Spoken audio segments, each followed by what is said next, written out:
Since poverty and AIDS are linked by the reciprocal relations of cause and effect.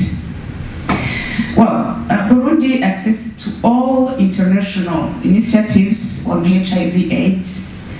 Well, it has signed many laws, international, national, regional, and sub-regional, as in engagement to the fight against AIDS. And this is a positive thing because sometimes there is a lack of medicines into the government medicine stores, and the associations against AIDS use this fact that the government has an engagement in the fight against AIDS to plead for the persons suffering from AIDS, so that the government provide those medicines. And what are the causes of AIDS in Burundi? Well, I've been surprised to hear that what is happening here in South Africa is somehow related to what is happening in Burundi. Well, there are two major causes, such as non-protected sex intercourses and the fact of having many partners related to multi-partners.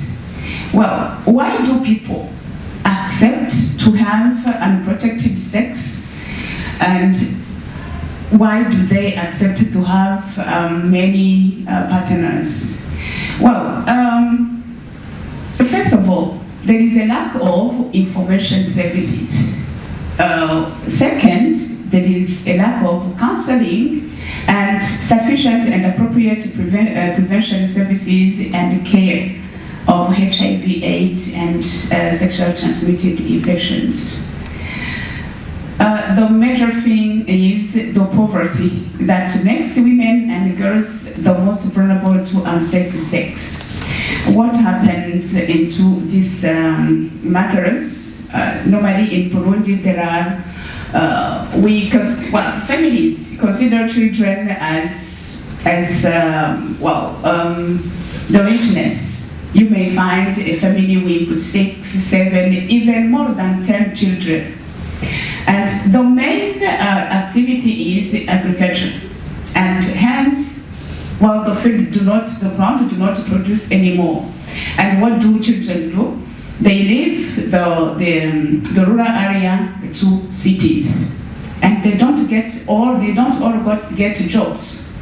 Girls are obliged to, when they arrive into cities, they look at others' lives and they want to live the life which is not theirs. What do?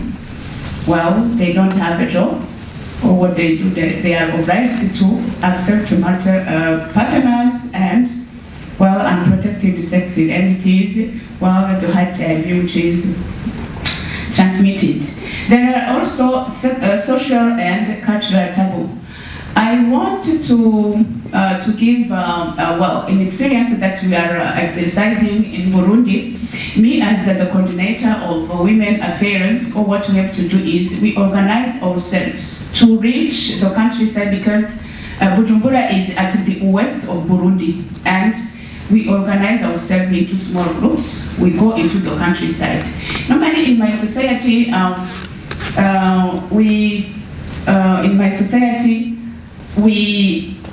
niece and nephew talk easily to their aunts rather than their mothers.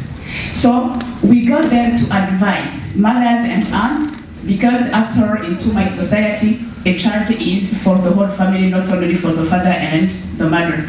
And it is the aunt who introduced the matter related to sex to the child, as a kind of preparing the field to the mother to talk with, to break the taboo and culture. There is also another cause, the alcoholism and drug use, promiscuity in some areas, weak distribution network of marketing of condoms, the coinage of whatever conditions with the sexual professionalism, assuming alarming pace sex violence, lack of promotion, and so on. there is also a lack of information because, as I said before, well, children, teenagers, adolescents are obliged to experience themselves matters related to sex because they don't have anybody to talk with, or else they talk between themselves and they give themselves, well, wrong information, and that is how HIV is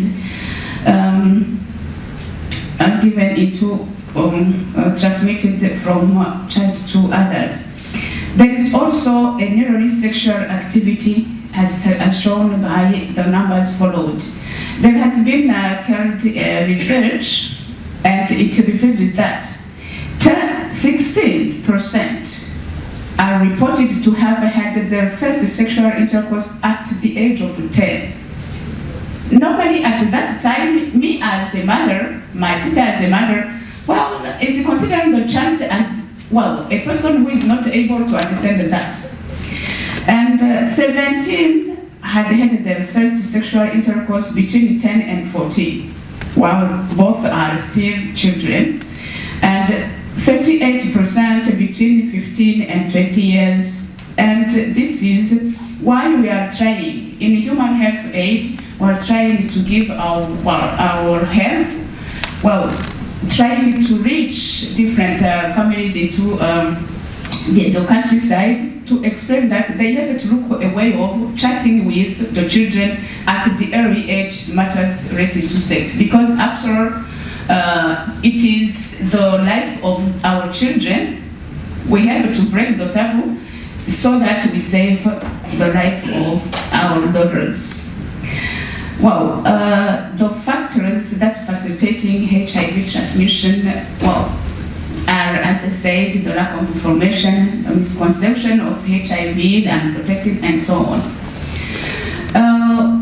Well, those factors given to HIV sexual transmission and all those previous elements, some groups of population are vulnerable and are at risk in Burundi. There we have women of the childbearing age. Well, even at that age of 10, we have some cases of girls who give birth at the age of 10. Well, you give birth, and in one or another condition, well, that because she has not, she didn't protect herself. Well, most of the case there is also the transmission of HIV. Now, what is the situation of HIV now in my country?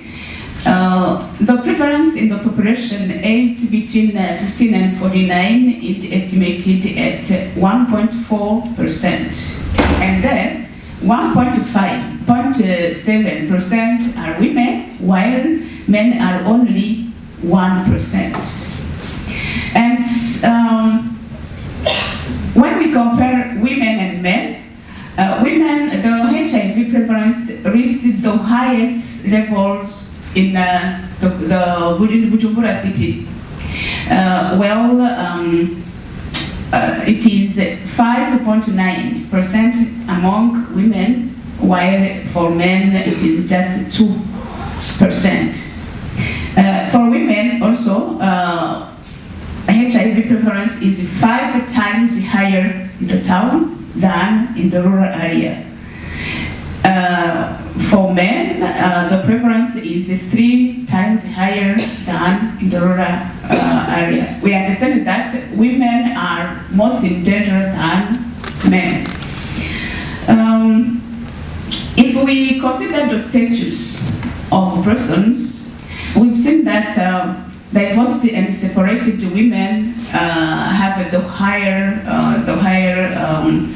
numbers, which is 2.57% for those who are separated and divorced. Women who are married follow with 1.9%. Curiously, for widows have the low prevalence. I don't know why, but it is just only 0.7%.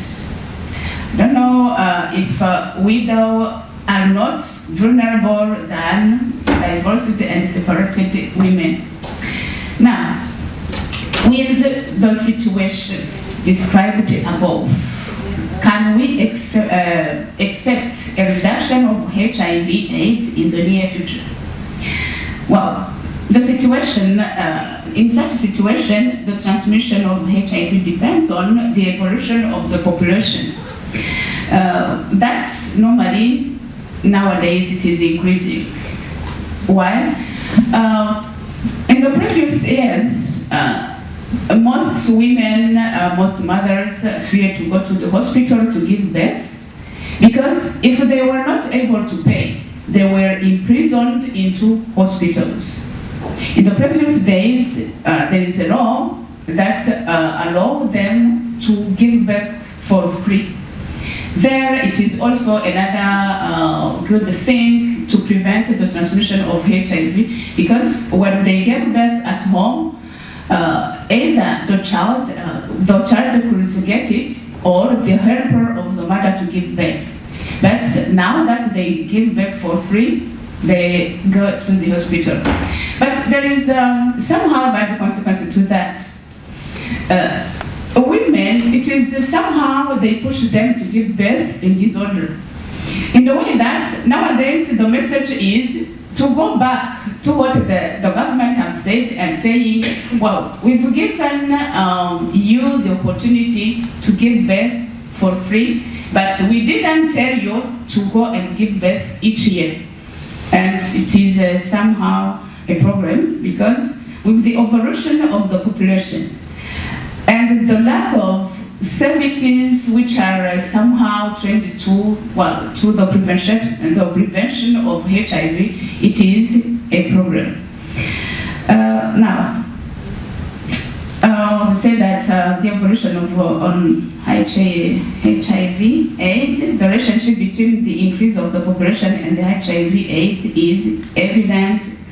As highlighted below, we have the high birth rate. 6 children per woman are reported, that is an average of 866 per day live birth in the country. Relatively early high fertility, 5.2% of girls aged between 12 and 19 are already mothers. It's a problem. Well, the factors that increase that fertility is a low level of instruction for women, which is 54% of women and more are uneducated. Against 46. Well, this is related to the problem that, most of the situation in Burundi, it is said that girls have to stay home and help their mothers while boys can go out. Now what is the impact of HIV over different domains of life?